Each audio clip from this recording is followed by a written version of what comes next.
Hello, welcome. Thank you for joining us today. This is Insightful Leader Live. I'm Jess Love, editor-in-chief of Kellogg Insights, and I want to thank everyone for attending today as we kick off another season of webinars.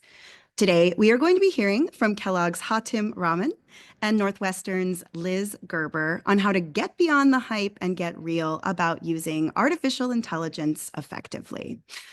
But first, I want to plug our next webinar. This webinar will feature the always popular Sergio Rebello. He will also be offering his take on AI with an emphasis on the global economy. So that webinar is scheduled for Tuesday, November 19th at 1 p.m. Registration is already open. Make a note to register for that immediately after this webinar.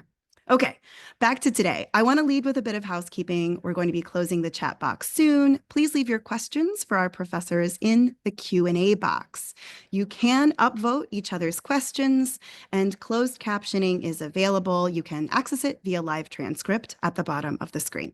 This event is being recorded, and you will get an email with a link to the recording within 24 to 48 hours. Okay.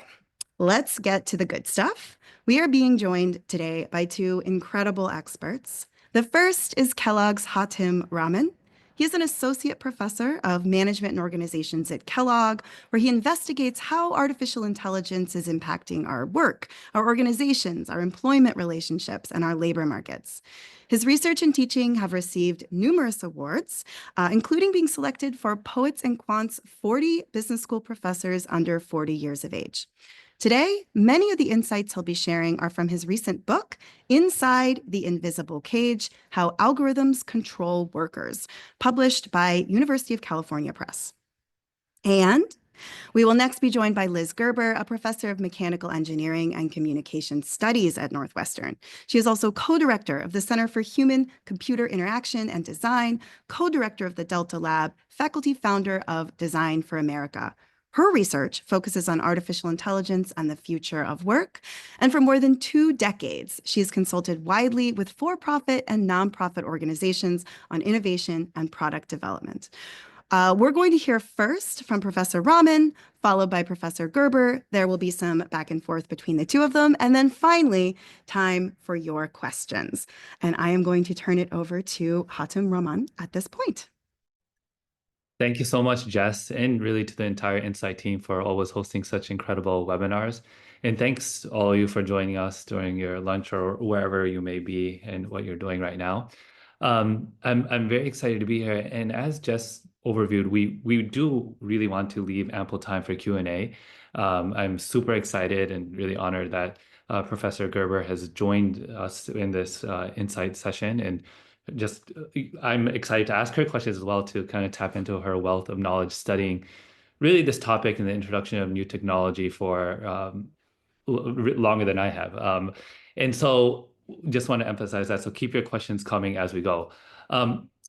What we wanted to focus on today is that both of us really like to study what people are actually doing in organizations and in other settings.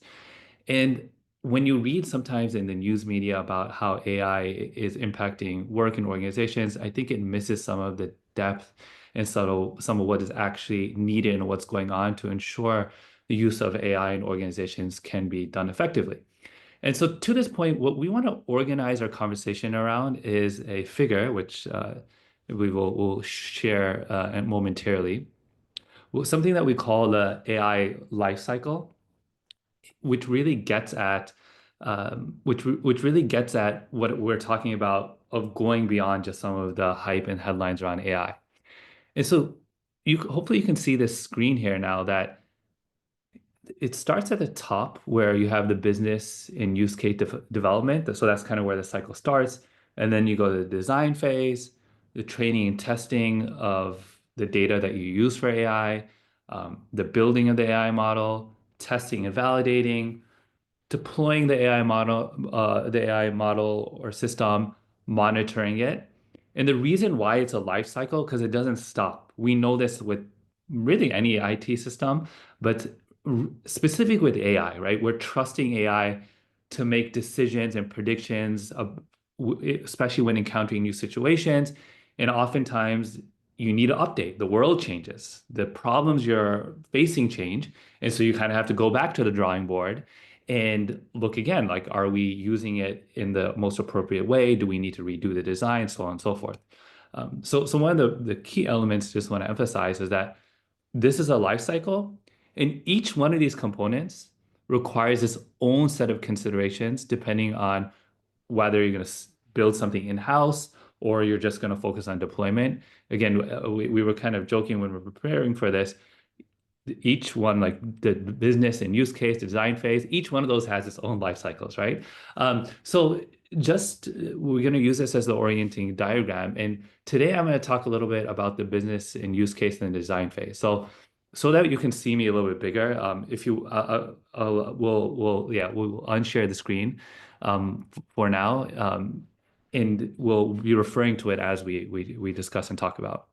And so one of the main insights I want to share is that there's a cascading effect with every decision you make on the life cycle. So the decisions you make about the business and use case will affect every single part of the life cycle. And so it's really important to have lots of stakeholders involved in deliberate and consider how you're going to use AI. Let me give you a couple of examples to just get us started. So I've seen a lot of organizations use generative AI, large language models, as a way to do two things. One is to help generate content, whether that's emails, documents, and then also summarization. Now, the thing that kind of bothers me about this use case is that we've known now for a long time that we have too many emails and too much information, right? And so just saying like, oh, like we can use this to generate more content, more information, maybe that makes sense. But for a lot of organizations, you actually need less generation of emails and less overall information. And then as it relates to summarization, similar types of things. I mean, in my encounter with observing and talking to organizations, summarization can help, but what really is often lacking in organizations is people's depth of understanding on a topic, right? Really going deep into understanding what are the underlying assumptions, what is driving some of the decisions that are going to be made, what data do we need? And again, this is not an either or, but it's just to emphasize it's really important to think carefully about, okay, if you're going to use LLMs or large or generative AI to summarize a document, what can you do in the design to encourage people to go deeper? Once they find, okay, this set of documents has the answer I'm looking for, how can you then go incentivize it or design into a system so that people will actually go into the level of detail you need them to be informed and an expert in that area? And then one other brief example before I talk about one of the studies that I'm conducting is that a lot of organizations are using AI for hiring. Now they're thinking at the business use case development. I see a lot of the two really options that you can use it for that aren't sufficiently deliberated. One is that you could use AI to essentially recreate the success or lack of success you had in the past, right? So let's look at our past hiring decisions and let's try to use AI to replicate that and find people who look similar to our past.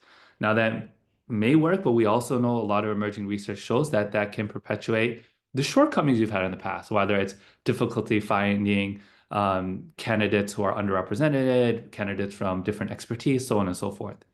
So that's if you kind of maybe don't deliberate or if you just use AI in the hiring to recreate what's in the past. Another approach is, hey, let's use AI in the hiring system to expand the pool. Let's specifically use AI to find candidates in schools and backgrounds that we don't have the capacity to look at, right? That has a very different implication on the design phase, on the testing, deployment, so on and so forth, right?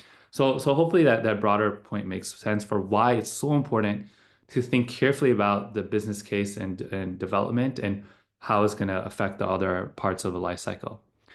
And so the project that I briefly want to talk about that illustrates this concept in more detail is that with my PhD student and collaborator, right now we're looking at a hospital system develop an AI ultrasound probe to help mitigate negative outcomes for maternal and fetal healthcare, especially in countries where access to clinical care is lacking. So the idea is that they would train and develop an AI model so that anyone with a handheld ultrasound probe, again, especially in areas where you can't get access to healthcare, they'll be able to scan the fetus, and then the AI model would give you relevant information. What is the expectancy date? Are there any health complications that are being picked up by the AI model's predictions, such that you should go and take the costs and the expense to go perhaps seek more medical care in countries where it's harder to do. So again, in this case, the business case in the development is pretty clear, right? We want to address issues and situations where people lack access to healthcare and help mitigate negative outcomes in pregnancies. But even then, what we observed is that they quickly had to prioritize which types of outcomes they're going to predict for. So determining the expectancy date would take them on a whole different path than perhaps predicting other rare conditions. And this is not my area of expertise, the specific fetal outcomes and maternal outcomes that are there, but a lot of people are familiar with different types of outcomes that could occur, right? Whether the fetus is breached, if their head is down or their feet is down, so on and so forth, right? And the idea was that, maybe we should focus on those outcomes. And if we do, we have to collect a whole different set of scans rather than just predicting what week will the fetus be, or what week is the pregnancy currently in. So we quickly found they had to prioritize what outcomes they would use and what they would collect data on. And the reason this was important and significant was because when they initially started the project, they thought that they had access to relatively unlimited patient scans because at the hospital system I'm observing, 1% of the nation's births take place at this hospital. So that's a lot of kind of data to work with. But what they also realized is that when they moved to the design phase, to collect that data required a lot of modifications to the current work practices.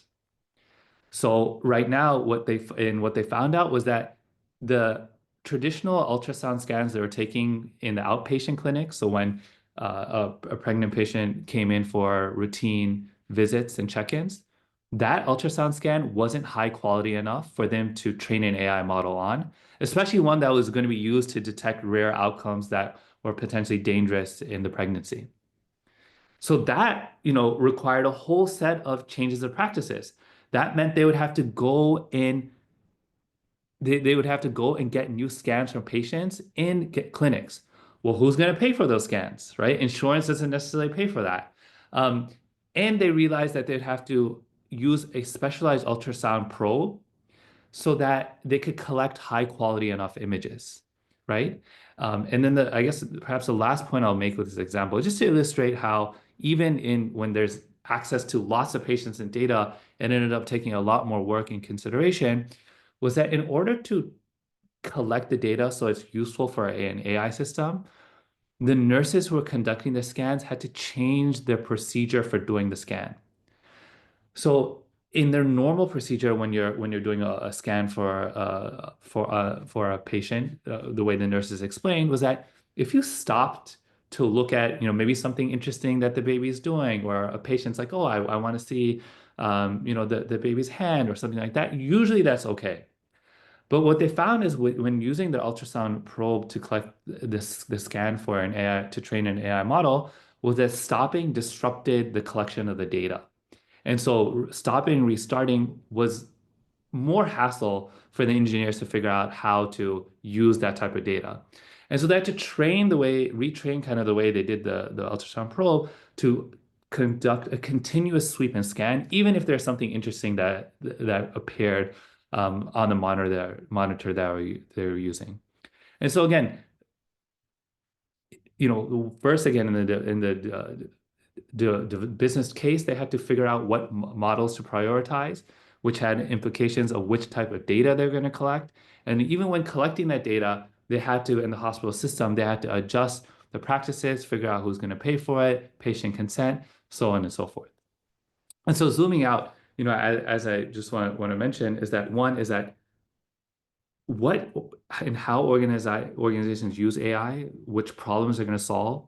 One reveals a lot about what people are prioritizing, what organizations value, and then the implications and the decisions that are made early on are going to have cascading effects, right? In the example that I shared, if they're going to try to predict rare outcomes, that meant collecting data from pregnant patients that aren't as well represented in their current data set.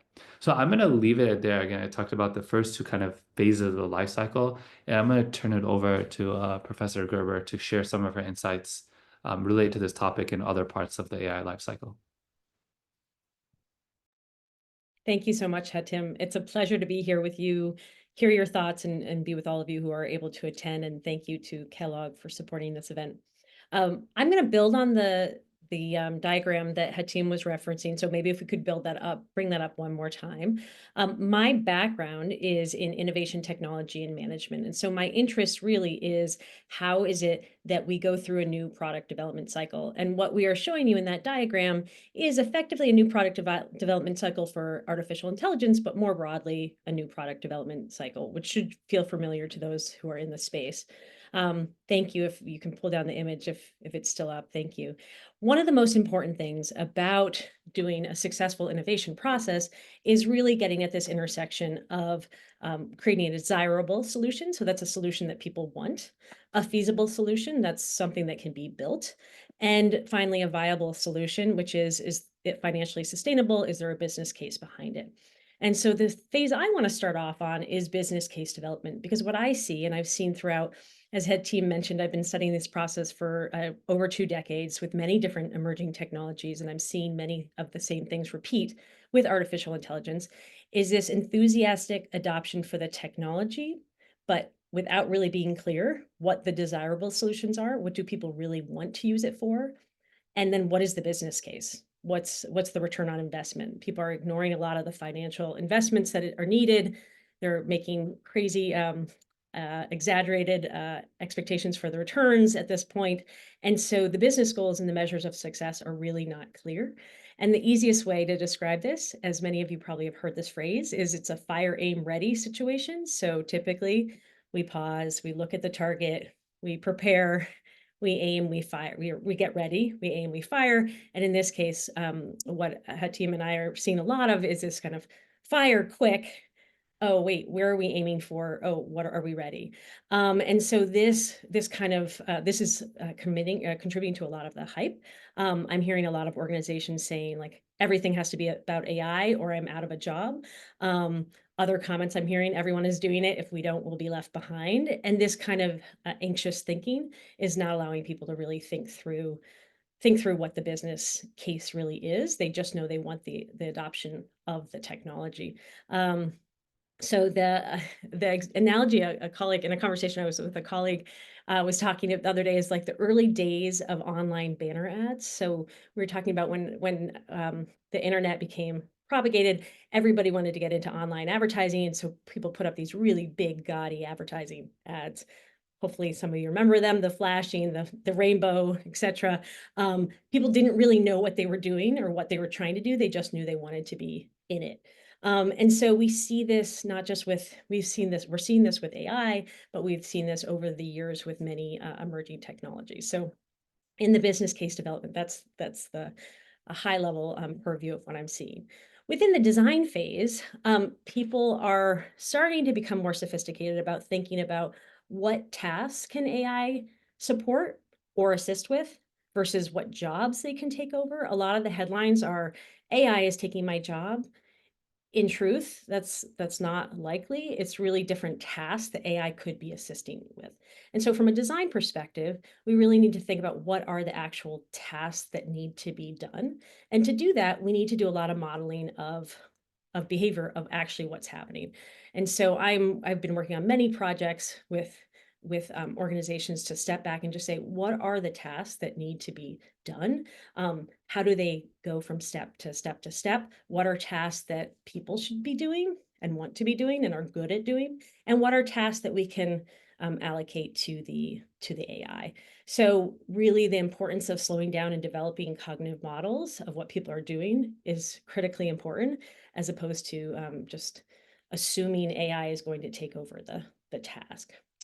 Another part of doing this and understanding the tasks that need to be done is really thinking about the diverse stakeholders. Hatim mentioned this as well. I've been doing some work like Hatim in the hospital setting, and we need to think, when we think about stakeholders, we think about people who are not just positively affected by an introduction of a new process or a tool or technology, but also those who could potentially be negatively impacted by it, or even thwarted, even prevent it from happening productively. And I'm always amazed by how narrowly we often think about the application of technology. We don't think more broadly.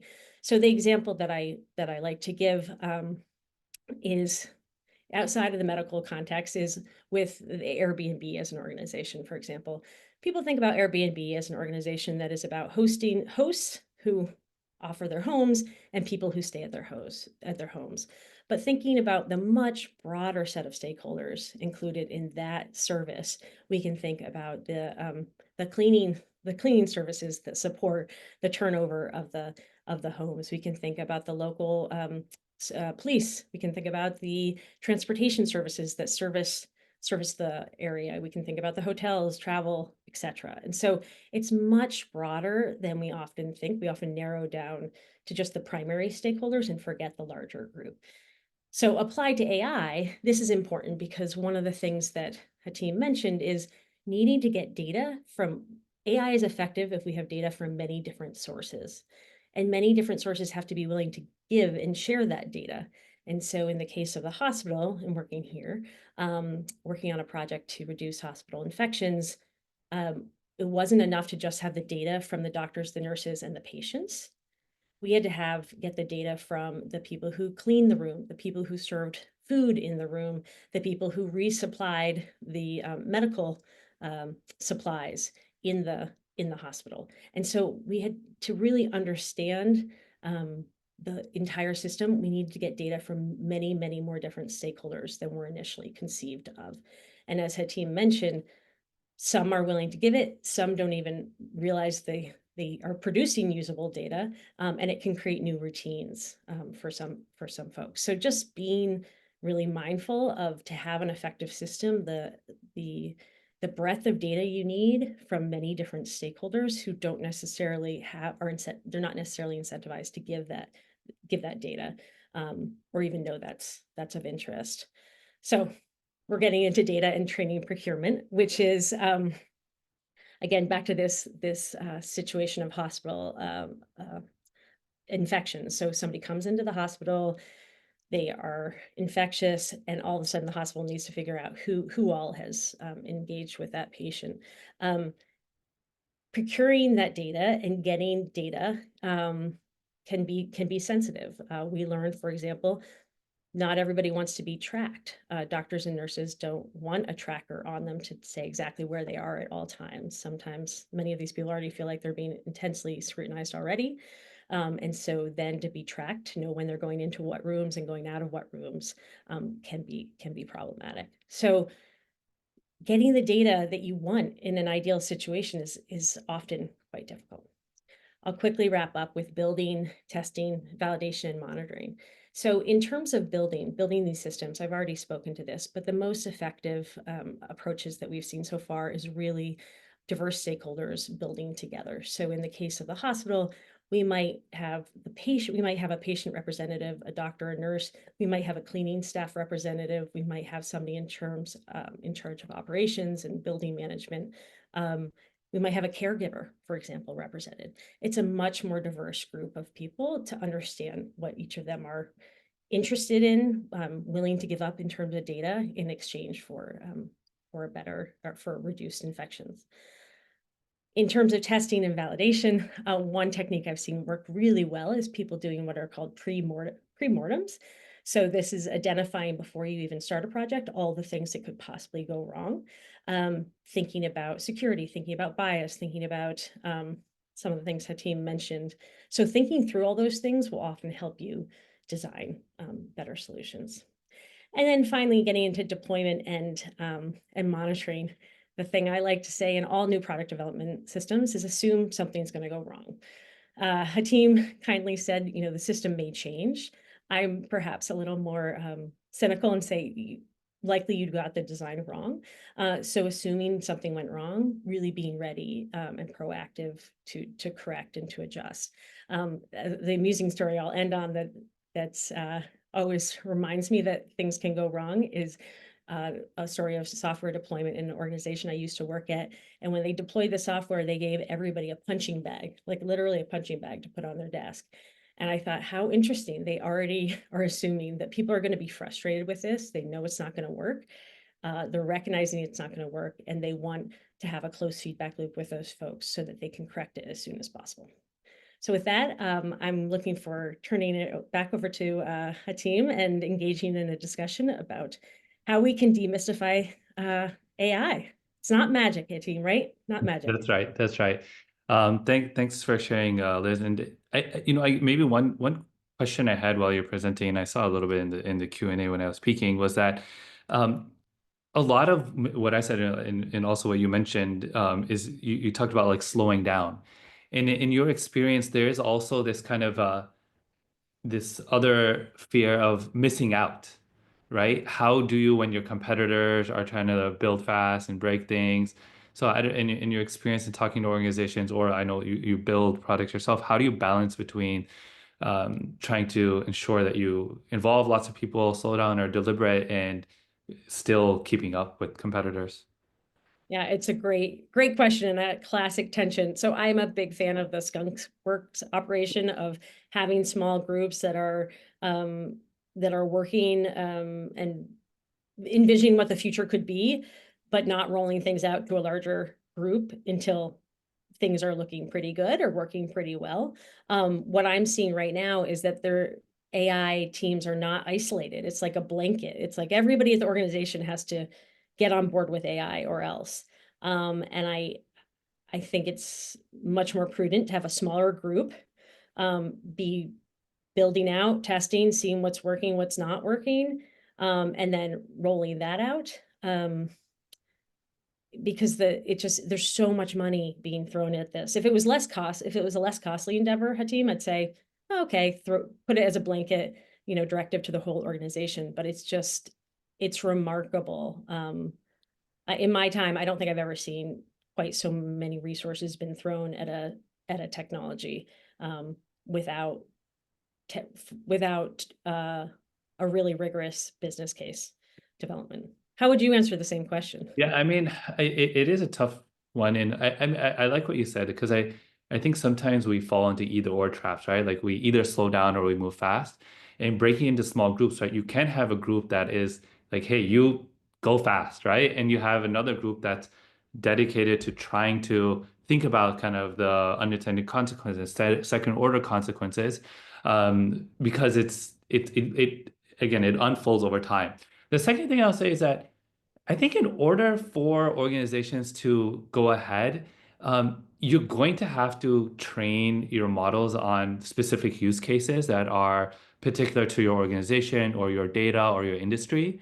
And that by design requires deliberation and bringing in people who are experts in that area. Another way to illustrate this is that I recently saw a study is that, we know that Microsoft, Google, others, they're the ones who are kind of leading in the LLM generative AI. And a lot of studies kind of show that their performance at this point is relatively the same or equal.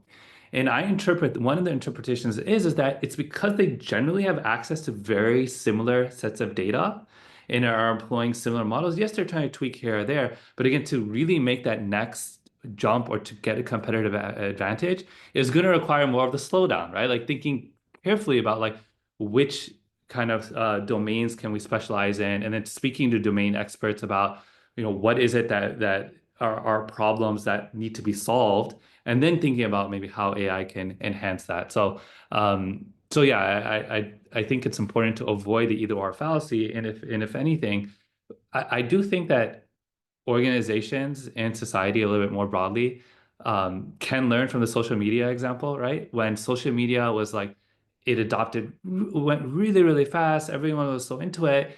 And now we're seeing, oh, like, well, it has some sort of impact on kind of youth and really adult mental health well-being. It has an impact on misinformation, disinformation, right?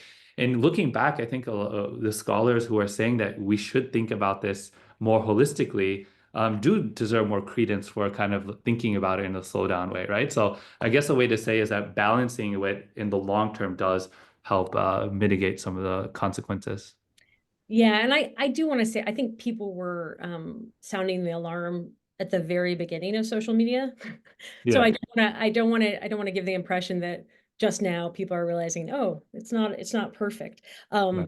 But I think your point, I think the point you're trying to bring out is that there are many different, again, there's many different stakeholders. Listening to naysayers and what they're saying and warning about is incredibly important. They're not coming out of nowhere. They do have legitimate concerns. And so being able to listen to those points of view and actually have teams representing them. I was just on a call with Google yesterday, and they have a really interesting, they have cohorts that actually represent different points of view and critical stances when they're developing new products. And that is their job, and they're welcome to the table. They're not kind of shoved away and say, no, don't come here. We don't want to hear about the potentially bad outcomes of this. They're actually welcomed in. And I think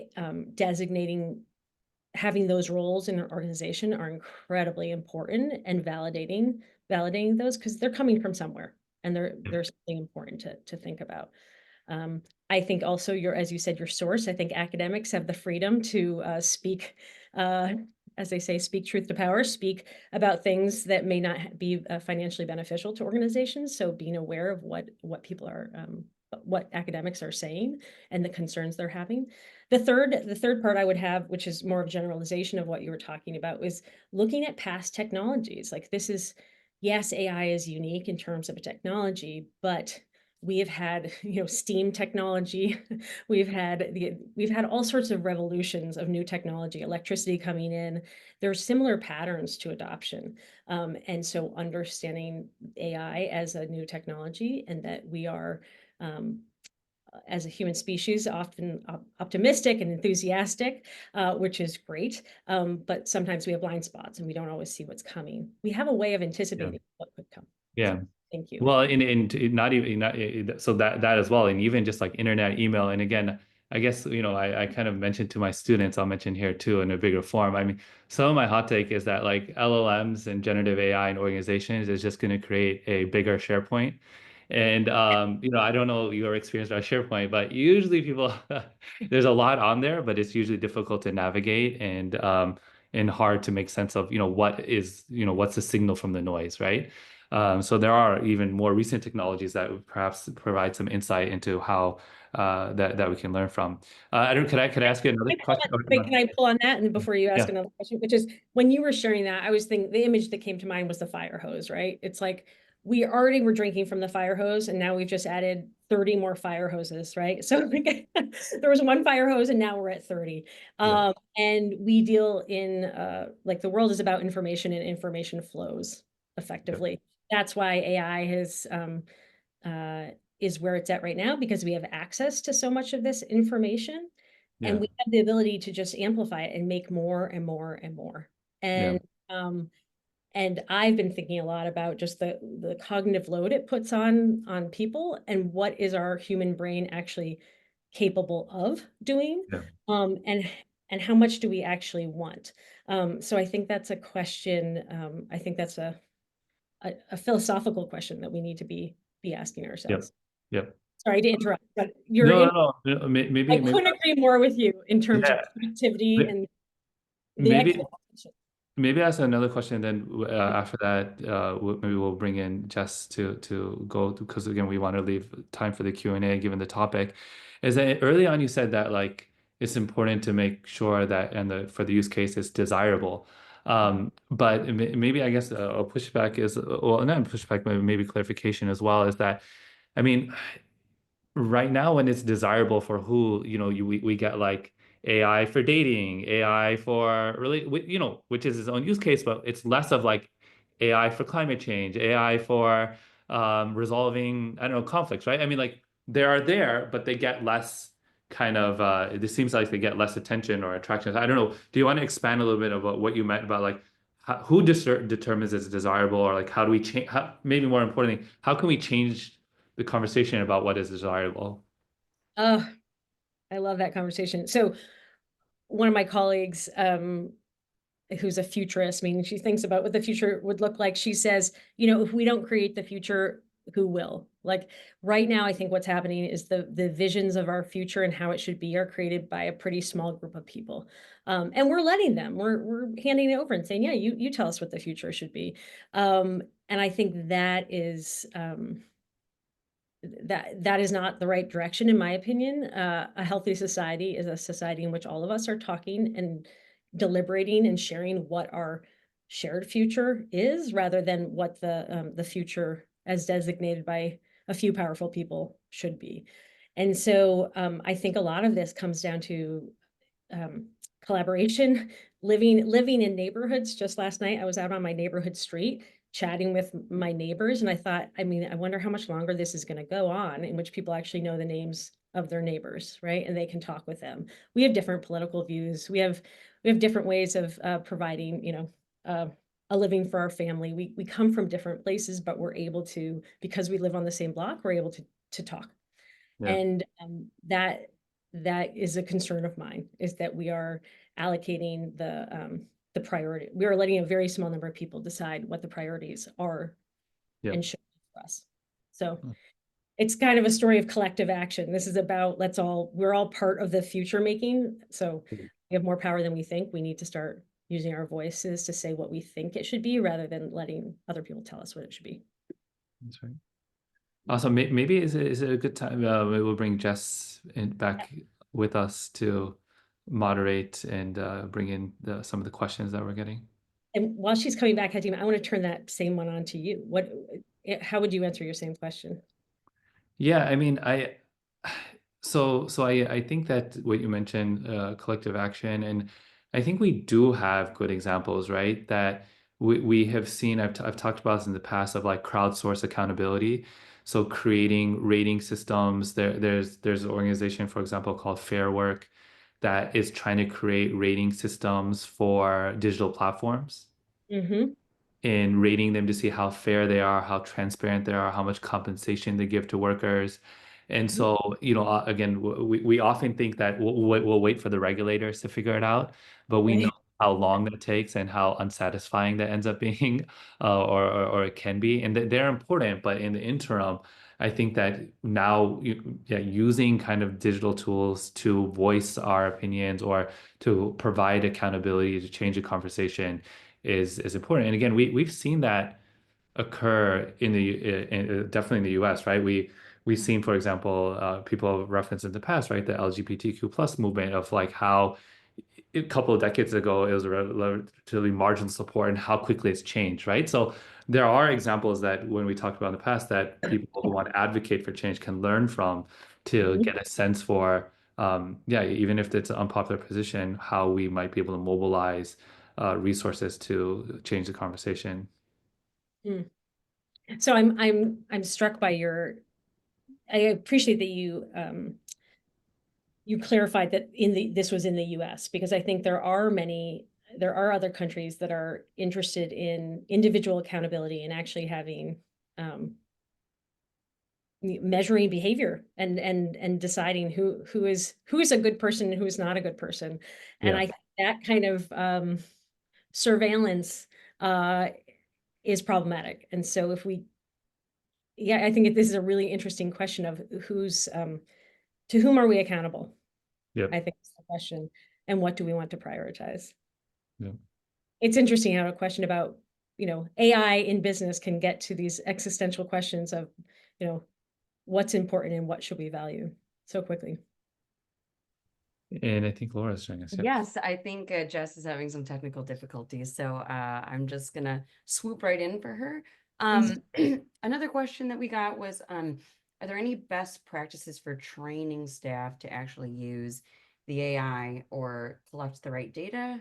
This becomes an organization-wide change management practice. Does that sound right? Do you want to go ahead, Tim? Go ahead. No, go ahead. So I think my two high comments are, one, acknowledging everybody's not in the same place is important. There's some people who are terrified of it, some people who are using it maybe in their home life or recognize it, and then there's other people who are like early adopters. So just a one size fits all training program does not work. Imagine teaching your newest hires how, for example, TikTok worked. Like if you tried to teach a 22-year-old how TikTok worked, they'd laugh. They might laugh at you. My 22-year-old would laugh at me. So just acknowledging that people are at very different levels of familiarity and comfort with this, and not treating them all the same way. And then the second technique that I've seen work really well is having people understand how they're already using it in their personal lives. So much of what we do already is embedded with AI, but people don't necessarily always already realizing it. And so really starting from a personal standpoint of how you're using it in your life, when it works, when it doesn't, and then making the analogy to what's happening in your work life. So those are Yeah. my level practices I've seen work well. Hatim? Yeah, so I was just gonna say that as it relates to encouraging employees. So, I just want to address too that being explicit about whether these AI is being used to enhance or replace people, I think is important, because if you don't answer it, or if employees or people feel there's a threat, a lot of research shows that people will resist it. People will pick up on the confusion or ambiguity if it's not explicitly addressed. So we can talk about, like, oh, if it's going to be replacing technology. I'm happy to follow up, because it involved its own set of considerations. But I'm assuming the question was about, like, yes, it can be a very change-oriented practice. So I didn't have time, but one of the insights that we're getting from our work is that there's different types of what we call data work related to AI. So there's something called more like technical extractive. So that's where the data is relatively present, and more technical expertise is needed. That requires less change versus what I talked about, what we call expansive data work. And expansive data work maps onto what the questioner asks of a more kind of organizational level change, where you need training, encouragement. So generally we've seen with technical systems or new technology, the more easily you can demonstrate through examples or people actually using it, the added use it or lose it does very much apply. I mean, we've seen, I'm holding up my smartphones, right? You think about it, it's a relatively complicated technology. Why have we had it, like, why is it adopted so easily? It's like people found it's really useful to keep in touch with their people, to with loved ones overseas. You can, like, it's really useful for leisure activities, right? So if people can see the demonstrated value it has, either through examples from their colleagues or using it on their own, it's much easier to implement that type of change.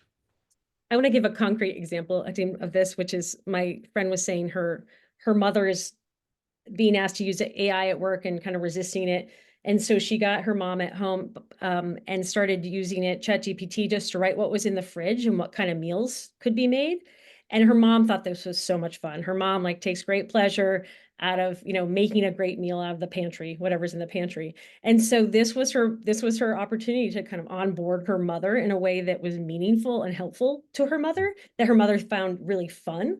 And then Yeah. that allowed her mother to translate it to work. So Yeah. Awesome. yeah. Okay, thank you. And by the way, I don't know if I introduced myself, Laura Pavin, multimedia editor of Kellogg Insight. Okay, so yeah, could you give some ways that this framework can be applied to small businesses that may not have the resources of large companies?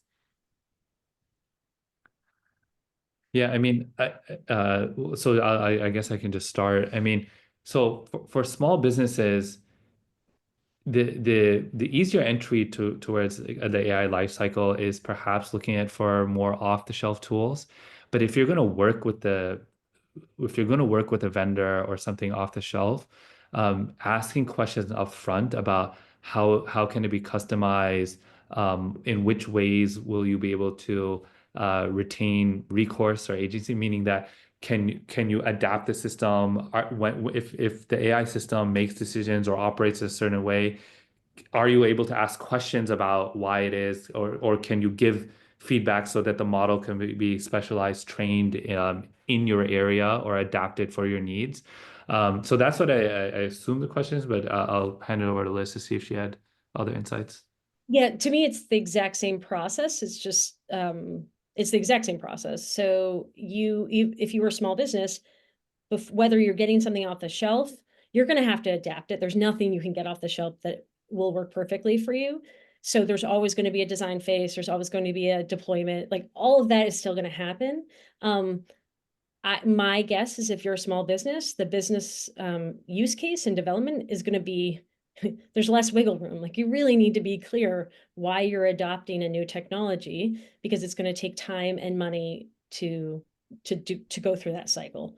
So being very clear about why you're doing it is very important. It might be the case where I've seen small businesses look at analogous organizations that are not in their business area, but have an analogous and say, oh, that other organization is using AI for customer service, as an example. Maybe we could learn from them and adopt it to our own domain. So I think that's the most effective and efficient way to do it. But you still have to go through that process. There's no way of avoiding Yeah. it. And I'll also say one other thing that I remember a colleagues mentioned for small businesses and AI in general. It's perfectly fine, especially if, again, there are very few organizations where I think it's like existential with how they figure it out right now. You could also just wait, Yeah. right? A lot of times, like if you go back again to the early days when websites came out, yes, it did help, but WordPress came out. You don't need to know these, but like all these like essentially graphical user interfaces that made it easier, even with the big data revolution, right? Tableau came out that made it easier, right? So yeah, there probably was some advantage for those really early movers. But those early movers invested a lot of resources, a lot of time to figure it out. Whereas even with AI for small businesses, likelihood is that you can wait for more consumer-friendly user interfaces that make it much more scalable and sustainable. Mhm. And maybe I'll mention a project I'm working on right now, which is about getting robotics into small and medium-sized businesses. One of the challenges, similarly, is big companies can invest a lot in robotics. Small and medium, it's harder. And so there is a effort by the US government right now and the National Science Foundation to really make these kind of scaled down best practice, like out of the box working kits, if you will, based on years and years of research, so that small and medium businesses can take advantage of this. So that also is a natural, like I like what Hatim said. Like we used to all think we needed to code in HTML. That's not the case anymore. Every small business can have a website with limited struggle. Thank you for that. Also wondering, what is the best approach for teaching people what AI is before creating something that your team may not entirely understand?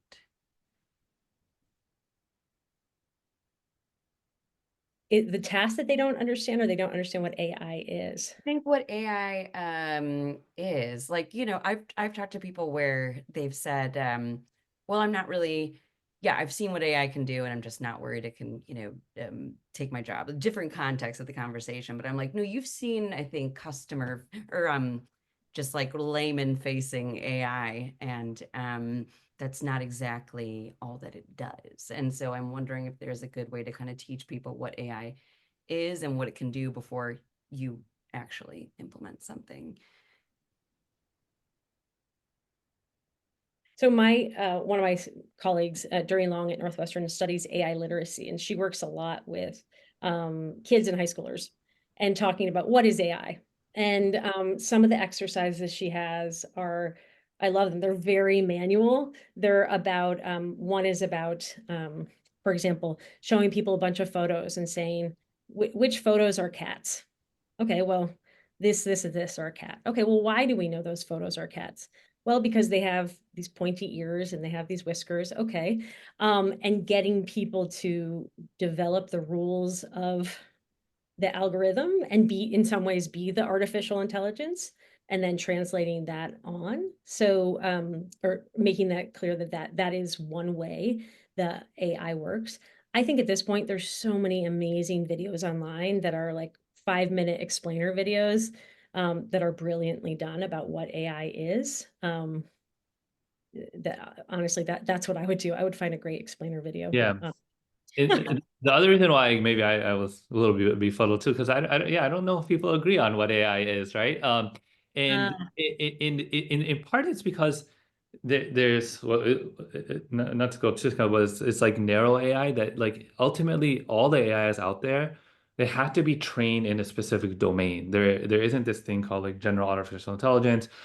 Even again with the large language models, and so it was a very intensive training process that turns out the organizations with the most resources and the most expertise and skills are able to do it. So I don't know, for people, I would focus on your domain and area and try to get a sense for, yeah, what is in my space, what can it do, what can it not do, whether it's in the legal profession, all the way down to editing profession, because you'll find that there are very big differences within the narrow domain that you're focused on. Okay. So, I've been seeing headlines about this and, within the context of sustainability, will pressure on sustainability around energy usage be a roadblock for generative AI to sustain its rapid pace going forward, do you think? I'm optimistic and think it's going to inspire greater investment in sustainable energy.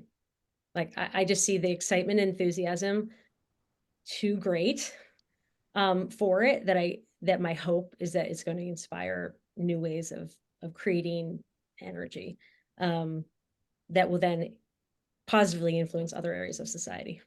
Tim, what's your Yeah, take? so I mean, I am very concerned about this as well, and it is having a material impact right now. We've seen all the big tech companies talk about how their water consumption has increased. So to the questioner, it does have a material impact, and I do think we can think about it. As I mentioned, I do try if I'm going to use a generative AI system, think about, well, do I need to really, use it to do X, Y, or Z?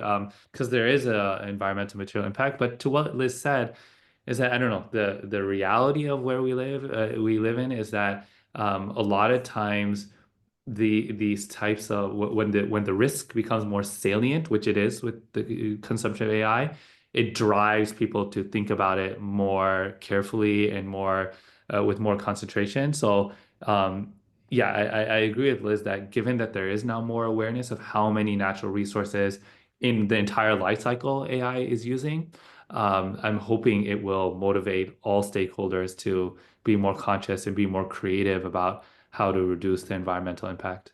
Yeah. And I think as cost increases too, that's going to inspire innovation. I just can't see a world in which it doesn't. Mhm. Yeah, maybe they can use AI to solve the problem that it's created. But this is a conversation that many people are having right now. In Yeah, fact, yeah. kind of ironic. Yeah.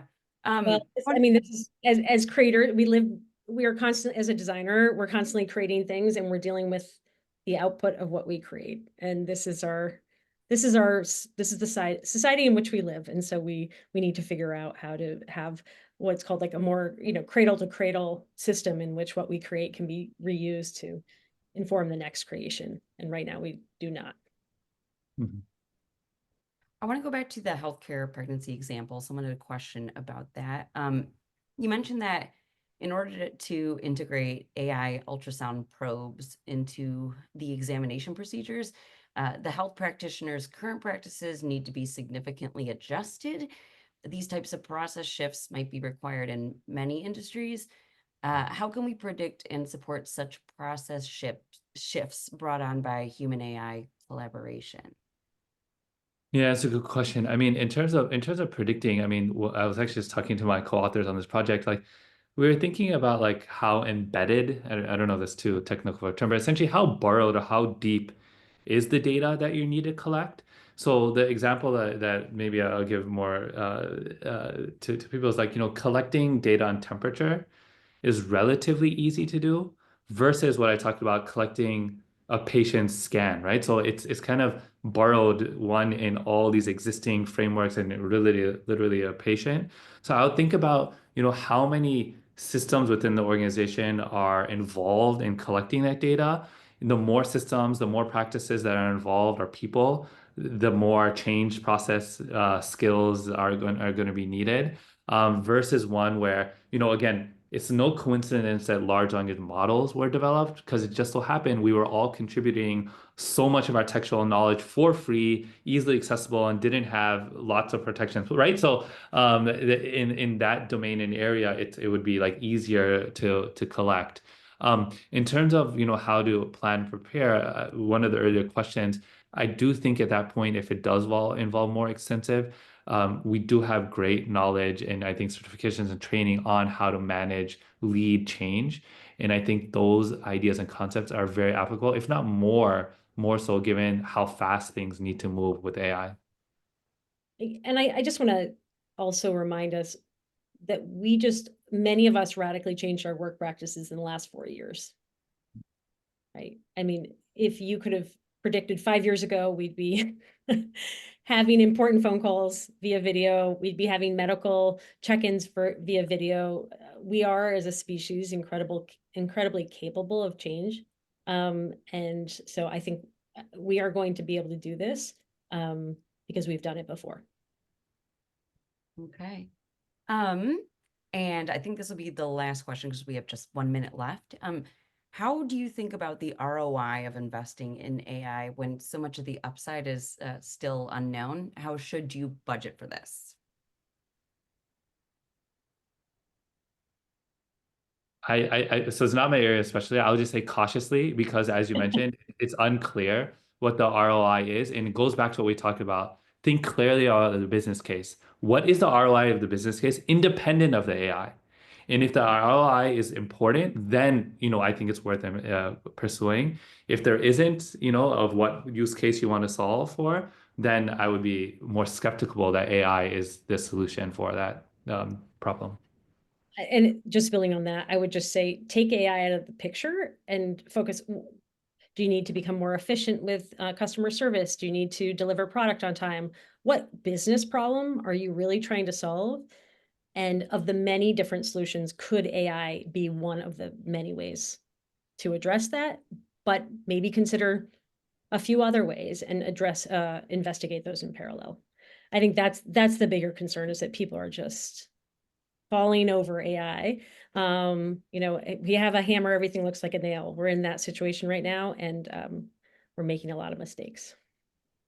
Well, Okay. I unfortunately am the one who has to call time. I just want to thank our amazing speakers today. We had Professor Liz Gerber, we had Professor Hatim Rahman, my glorious colleague Laura Pavin from Kellogg Insight for filling in. Everyone needs colleagues like that.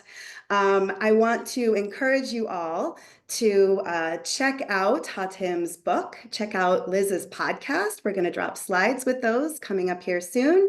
And of course, please do come back on November 19th. That's a Tuesday at 1 p.m. for Sergio Robello's talk on AI and the global economy. Thank you so much, everyone, for giving us your time.